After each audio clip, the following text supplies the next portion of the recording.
তো আপনার ১ নম্বর কাজটি হয়ে গেছে। এখন ২ নম্বর অপশনটি এটা অনেকটাই গুরুত্বপূর্ণ এবং আপনার ভিডিওটা ভাইরাল করার জন্য কিন্তু এটা কিন্তু ১০০% কাজ করে, ঠিক আছে?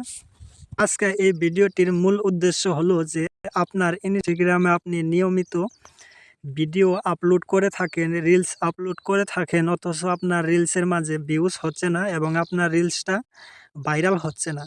তো আজকে আমি এই ভিডিওতে ২টা সেটিংস দেখিয়ে দিব। আপনারা যদি এই ২টা সেটিং ঠিক করে নিতে পারেন তাহলে আপনার যেটা দ্রুত ভিউজ বেশি হবে আর বিশেষ করে এটা কিন্তু ভাইরাল হওয়ার সম্ভাবনা বেশি। তো কিভাবে আপনি সেই ২টা সেটিংস আপনার মোবাইলে ঠিক আছে কিনা, যদি ঠিক না থাকে তাহলে অবশ্যই আপনি এই ২টা সেটিংস ঠিক করে নিন। তারপরে আপনি আপনার ইনস্টাগ্রামের খেলা দেখা শুরু করুন। বন্ধুরা, আপনার ইনস্টাগ্রামের সেই ২টা সেটিংস ঠিক করার আগে যদি এখনও আমার এই ভিডিওতে লাইক না করে থাকেন তাহলে অবশ্যই লাইক করতে ভুলবেন না। আর যদি এখনও এই চ্যানেলটি সাবস্ক্রাইব না করে থাকেন তাহলে অবশ্যই চ্যানেলটি সাবস্ক্রাইব করে রাখবেন পরবর্তীতে আরও এরকম ভিডিও দেখার জন্য। তাহলে চলেন বন্ধুরা মূল ভিডিওতে চলে যাই। বন্ধুরা, আপনার ইনস্টাগ্রামে ২টা সেটিংস ঠিক করবেন। তো কি সেটিংস সেই ২টা? তো আমি এখানে একটি আইডি দিয়ে দেখাচ্ছি আপনাদের। তো প্রথমে আপনি যে আইডিটা খুলছেন সেটা প্রফেশনাল আইডি খুলছেন কিনা সেটা আপনার জানতে হবে। যদি প্রফেশনাল আইডি খুলে থাকেন তাহলে অবশ্যই আপনার ইনস্টাগ্রামের আইডির উপরে মাঝে যেরকম প্রফেশনাল ড্যাশবোর্ড লেখা থাকবে, ঠিক আছে?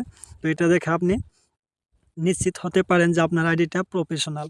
তারপর আপনি কি করবেন, 3 লাইনে আইকনে ক্লিক করে দিবেন। তো 3 লাইনে ক্লিক করার পর আপনার প্রথম যেটা অপশন, এই অ্যাকাউন্ট সেন্টারের অপশনটায় ক্লিক করে দিবেন। তারপর এখানে নিচের দিকে আপনি চলে আসবেন। চলে আসার পর এখানে আপনি একটি অপশন দেখতে পারবেন, ইয়োর ইনফরমেশন অ্যান্ড পারমিশন, ঠিক আছে?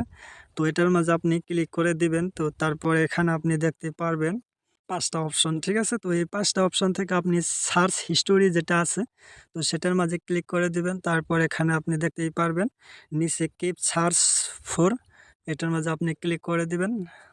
তারপর এখানে দেখতেই পাচ্ছেন যে এখানে ডিফল্টের যদি ক্লিক থাকে তাহলে অবশ্যই এটা ঠিক আছে। তো এটার মাঝে থেকে আবার ব্যাক হয়ে আসবেন। তারপর এখানে নিচে আপনি দেখতেই পারবেন ক্লিয়ার অল সার্চেস অপশন একটা আছে। তো এটার মাঝে আপনি ক্লিক করে দিবেন। তো এটার মাঝে ক্লিক করার পর এখানে 3টা অপশন শো। এখানে কি করতে হবে, অল টাইমে ক্লিক করে এখানে ক্লিয়ার অল সার্চে ক্লিক করে দিবেন, ঠিক আছে? তো তারপর এটা আপনার অল সার্চ হয়ে যাবে। তারপর এখানে কি করবেন, আপনি ব্যাকে চলে আসবেন। তো আপনার ১ নম্বর কাজটি হয়ে গেছে। এখন ২ নম্বর অপশনটি এটা কিন্তু অনেকটাই গুরুত্বপূর্ণ এবং আপনার ভিডিওটা ভাইরাল করার জন্য কিন্তু এটা কিন্তু ১০০% কাজ করে, ঠিক আছে? তো এটা আপনার দেখতেই হবে যে এটা কিভাবে ঠিক আছে কিনা। বন্ধুরা, এখানে নিচের দিকে চলে আসবেন, ঠিক আছে? তো নিচের দিকে চলে আসার পর এখানে কন্টেন্ট পারফরম্যান্সের যেটা অপশন তো এটার মাঝে আপনি ক্লিক করে দিবেন। এখানে দেখতেই পারছেন এখানে সাজেস্ট পোস্টের যেটা অপশন আছে তো এখানে দেখতেই পারছেন এটাকে আপনি 1 করে দিবেন। সাজেস্ট পোস্ট আর height in fill ৩৫ more days, ঠিক আছে? তো এটা 1 করেন আপনার কি হবে যে আপনার ভিডিও যখন আপনি একটি রিলস আপলোড করবেন তখন কিন্তু সেই রিলসটি অন্যজনকে সাজেস্ট করবে। মানে আপনার যেগুলো পুরান ভিউজ আছে তো সেগুলো বাদ দিয়ে নতুন ভিউজদের কাছে কিন্তু সাজেস্ট করবে, ঠিক আছে? তো যখনই আপনার ভিডিওটা নতুনদের কাছে সাজেস্ট করবে তারপরেই কিন্তু সেখান থেকে নতুন ভিউজ আসা স্টার্ট হবে আর আপনার ভিডিওটা কিন্তু ভাইরালের দিকে চলে যাবে, ঠিক আছে? তো অবশ্যই ভিডিওটি ভালো লাগলে একটি লাইক করবেন আর চ্যানেলটি সাবস্ক্রাইব না করা থাকলে অবশ্যই চ্যানেলটি সাবস্ক্রাইব করে রাখবেন।